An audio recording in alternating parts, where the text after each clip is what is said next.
In the morning when I rise, give me Jesus. Happy Easter. Jesus is risen indeed. That's what I want to talk about today. In Isaiah chapter 53, verses 4 through 6, it says this: surely our griefs, and if you look up the Greek, that means sicknesses, he himself, Jesus, bore, and our sorrows, in the Greek, that means pain, our pain he carried. Yet we ourselves esteemed him stricken, smitten of God, and afflicted. But he was pierced through for our transgressions, and he was crushed for all our iniquities. The chastising for our well-being fell upon him, and by his stripes we are healed. All of us, like sheep, have gone astray. Each of us has turned to his own way, but the Lord has caused the iniquity of us all to fall on Jesus. Now that's what happened on Friday, and it was finished. And so we see in Romans chapter 4, verse 25, he was delivered over because of our transgressions. See, that's what I just read to you. But now it's Sunday. Look at this. He was raised because of our justification. Oh, if you look at Romans 6, verse 4, therefore we too have been buried with him through baptism into his death, so that just as Jesus was raised from the dead through the glory of the Father, so we too might walk in a newness of life. Jesus was raised up, and you and I were raised up with him as believers to a new life, a rich, new, abundant life in him. See, the resurrection is critical. It is what settled our justification, and it is what makes new life available to us.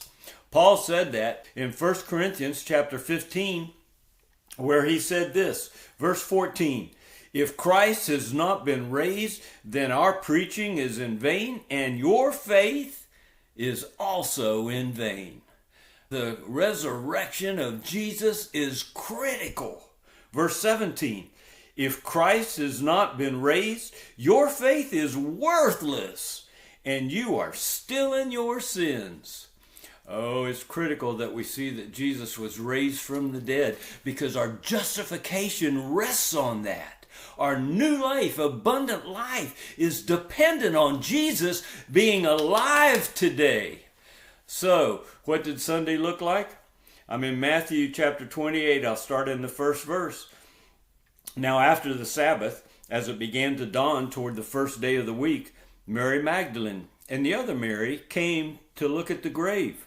And behold, a severe earthquake had occurred, and an angel of the Lord descended from heaven and came and rolled away the stone and sat upon it. And his appearance was like lightning, and his clothing was as white as snow. The guards shook for fear of him, and they became like dead men.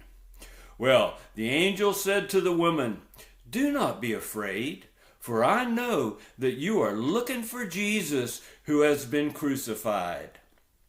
Okay, here it is. Are you listening? He is not here. He has risen just like he said he would. Oh, come and see the place where he was lying. Jesus is alive. He rose from the dead just like he said he would. And so, have you met this Jesus? Oh, let me finish today by taking you back to 2 Corinthians chapter 5. And in verse 16 it says this: as Christians, therefore, from now on, we recognize no one according to the flesh. Even though we have known Christ according to the flesh, he was alive and walked around on the earth. We saw him physically. Yet now we know him in this way no longer. But do you know him? You do if you're a believing believer. You can, because he is alive. He rose from the dead just like he said he would.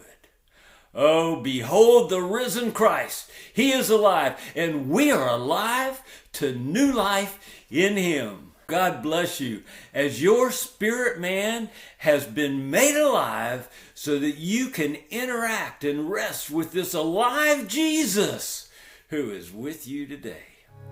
I'll see you tomorrow. Jesus, give me Jesus.